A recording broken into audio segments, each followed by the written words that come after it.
Hello বন্ধুরা, তোমরা সবাই কেমন আছো? আশা করি খুব খুব ভালো আছো। তা দিনটি ছিল 15ই এপ্রিল, অর্থাৎ বাংলার শুভ নববর্ষ। আর সেই সময় আমার শরীরটা খারাপ থাকাতে তোমাদের সাথে আর শেয়ার করে ওঠা হয়নি। এখন বিকেল গড়িয়ে সন্ধ্যা হতে চলেছে, আর একটু লেট করেই ঘুরতে বেরিয়েছি, কারণ এই সময় বাইরে প্রচণ্ড রোদের তাপ থাকে।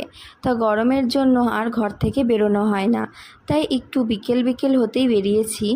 তা দেখো, পৌঁছতে পৌঁছতে আমাদের সন্ধ্যাই হয়ে গেছে বলতে পারো। আর এই পার্কটা আমাদের বাড়ির থেকে খুব বেশি একটা দূরে না, ওই 10 মিনিট মতন লাগে আসতে। এই সোসাইটি এলাকায় এই পার্কটাই সব থেকে বড়, আর বাচ্চাদের খেলার জন্য প্রচুর অ্যাক্টিভিটি রয়েছে। আমার মেয়ে তো ভীষণই পছন্দ করে প্রত্যেকবার এখানে আসার জন্য। চলো, আমরা কোথায় এসেছি? আমরা এখন পার্কে চলে এসেছি। আমরাও সেই দিন ফার্স্ট টাইম এই পার্কে গেছিলাম।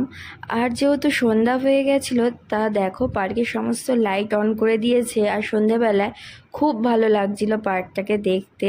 জানি না দিনের বেলায় কেমন লাগে, কিন্তু রাত্রির বেলায় তো সন্ধ্যাবেলায় তো খুবই ভালো লাগছিল। দেখো প্রচুর লোকজন এসেছে, প্রচুর বাচ্চারা খেলাধুলা করছে, ছুটোছুটি করছে। তা প্রথমেই আমার মেয়ের বায়না একটু দোলনা চড়বে। এখন এই যে একটা গাছতলার নিচে বসে রয়েছি।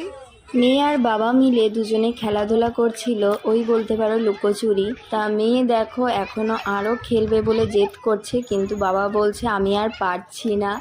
তাই এই দেখো আমার মেয়ের রাগ, ও এখনো খেলবে। যে আমি ট্যান ট্যান করতে করতে বেরিয়েছি, হাঁটতে হাঁটতে বেশ অনেকটাই হেঁটে ফেললাম। বাবাকে খোঁজো, বাবা কোথায়? খোঁজো।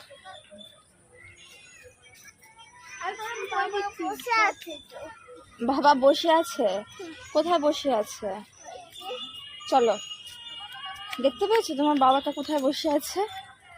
অনেক হয়েছে ঘোরাঘুরি, এবার এখন বাড়ি যাওয়ার পালা। চলো।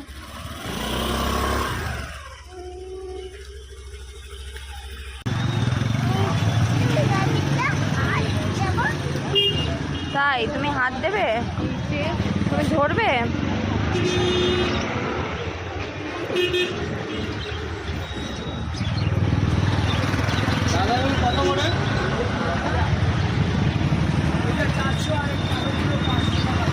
বাড়ি ফেরার পথে আমরা গিয়েছিলাম মিয়া মোড়ে, আর এই দোকানটার পাশেই রয়েছে একটা পশু পাখির দোকান, যেখানে বিভিন্ন রকমের পাখি বিক্রি হয়। তা খরগোশ রাখা ছিল, তা আমার মেয়ের তো পছন্দ হয়েছিল, কিন্তু সত্যি বলতে ও এখনো ভয় পায় খরগোশ ধরতে, তা সেজন্য ওর বাবা কিনে দেয়।